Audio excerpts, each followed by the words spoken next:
Dahil natapos na tayong mamili ng ating mga pangangailangan, lalo na sa ating mga anak, kay Zac at kay Andres, at syempre yung utos ng daddy ko yung bulaklak, kakain naman tayo kasi ginutom tayo ni Ella.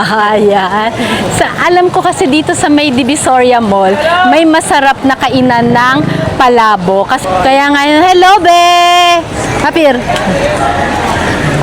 Etong palabok na to, alam to ng mga batang Divisoria. Kaya, halika na. Ratratin na natin. Kakain na tayo at magpakabot. Yan, dito tayo bababa para makapunta tayo doon sa kainan ng palabok.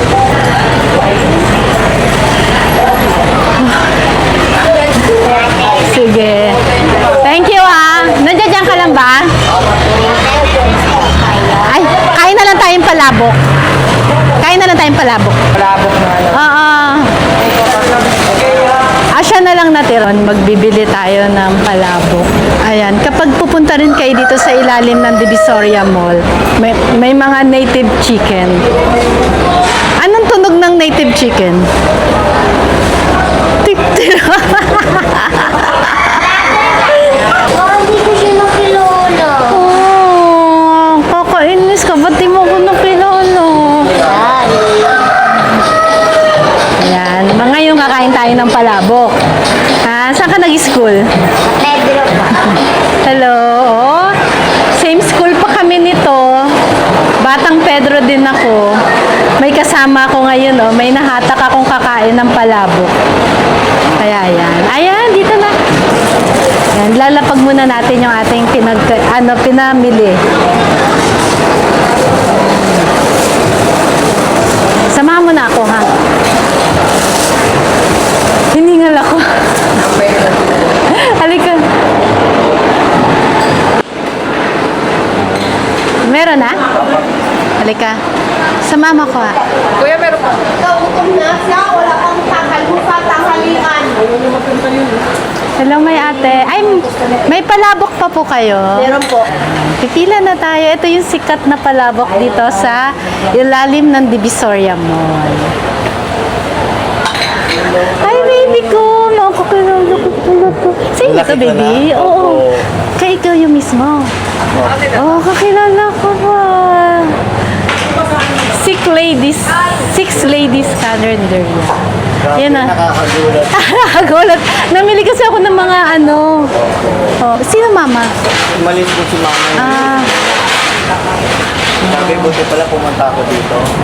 Bakit Kasi six po, ladies yung pangalan ng inyong karinderya? Kasi anim po sila magkakapatid. Pero yung magkakaibigan po, tapos dalawa sa kanila magkapatid. Kaso yung isa po, namatay na. At parang ito na yung pinamana. Balita ko, sa dami na nagtitinda ng palabok din dito, kayo na lang din yung natira dito. Opo. Yung huli pong kasama namin, nagsara na po noong 2019 kasi dami na po. Pero at least kayo keep on going, fighting pa din. Kumbaga ikaw ay nagmamanage dito. Hindi po. O Mama po. Si mama, pinabantay ka lang ngayon. Sakto yung pagkikita natin. Ano. Alam nyo, pag nakikita kami, ganito, sabi ko, parang ilang taon lang naman ang difference. Ba't ang tangkad mo na lang? Opo. Lalo. Biglang tangkad. Oo, biglang tangkad. No. At madalas, anong oras kayo nagbubukas? Ngayon po, 6 na hanggang 4. Pero dati po hanggang 5. Hanggang 5. Bali 12 5 hours. a.m. Hanggang 5. to 5 p.m. Wow. 12 hours. Pero ngayon, 6 a.m.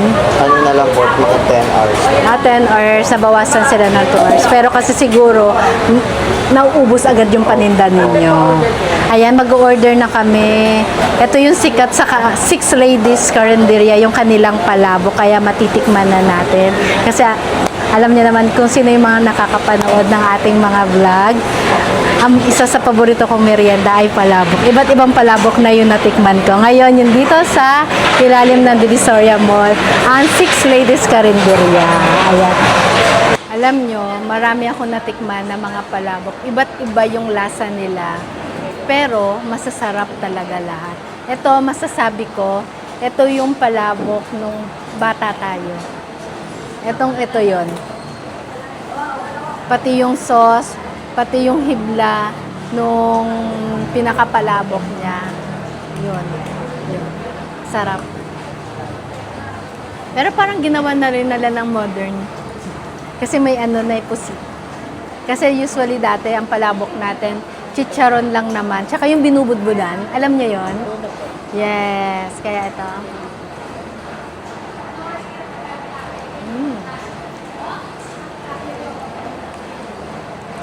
Sarap.